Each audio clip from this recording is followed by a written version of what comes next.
अस्सलामुअलैकुम दोस्तों, पाक हब टीवी में आपको खुश आमदीद कहते हैं। और आज की वीडियो में हम बात करेंगे प्ली बार्गेन से मुतल्लिक और अपनी बात का बाकायदा आगाज़ करते हैं और आपको बताते हैं कि बेसिकली प्ली बार्गेन कहते किसे हैं। दोस्तों, प्ली बार्गेन से मुतल्लिक नैब ऑर्डिनेंस की शिक नंबर 25 दो हिस्सों पर मुश्तमिल है, जिसे 2002 में साबिक सदर परवेज़ मुशर्रफ के दौर में नैब ऑर्डिनेंस में शामिल किया गया था।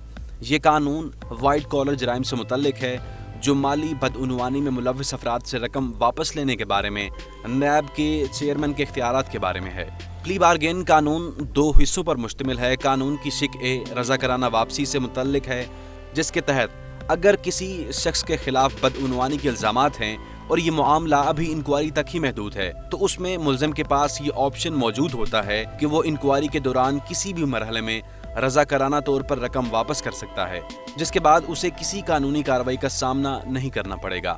प्ली बार्गेन के लिए चेयरमैन नैब की मंजूरी लेना बहुत ही ज़रूरी है। नैब ऑर्डिनेंस एक्ट की शिक नंबर 25 का बी हिस्सा प्ली बार्गेन से मुतल्लिक है, जिसमें अगर कोई मामला इंक्वायरी से तफ्तीश के मरहले तक पहुंच गया है तो इस मरहले में किसी भी मौके पर मुल्ज़िम रकम वापस करने पर राज़ी हो जाता है।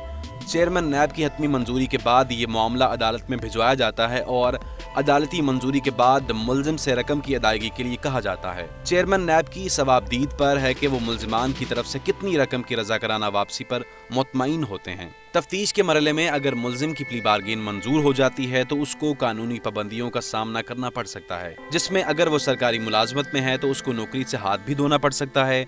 उसके अलावा वो कोई भी अवामी ओहदा नहीं रख सकता और ना ही एक ख़ास मुद्दत के लिए इलेक्शन लड़ने और बैंकों से कर्ज लेने का अहल हो सकता है। तफ्तीश के मरहले में प्ली बार्गेन होने के बाद इस मामले की तफ्तीश करने वाले अफसर को भी कुछ हिस्सा मिलता है। अदाद शुमार के मुताबिक बहुत से सरकारी अफसरान और दीगर अफराद खुद पर लगाए गए इल्ज़ामात को इंक्वायरी की हद तक ही ख़त्म करने में दिलचस्पी रखते हैं और हज़ारों ऐसे मुकदमात को मुल्ज़िमान की तरफ से रज़ाकाराना वापसी के बाद इंक्वायरी की हद तक दाखिली दफ्तर कर दिया गया है। चेयरमैन नैब ने प्ली बार्गेन कानून पर तनकीद करने वालों को कहा है कि प्ली बार्गेन कानून के बगैर लूटी हुई रकम की रिकवरी करना नामुमकिन है।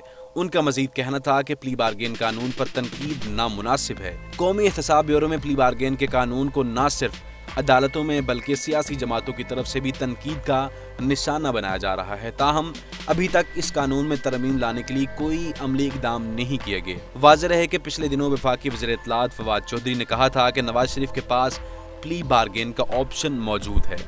दोस्तों, उम्मीद करते हैं कि आज की हमारी वीडियो आपको बहुत पसंद आई होगी। मज़ीद वीडियोस के लिए आप हमारा पाक हब टीवी को सब्सक्राइब कीजिए और इसी तरह आपको मज़ीद वीडियोस आगे दिखने को मिलेंगी।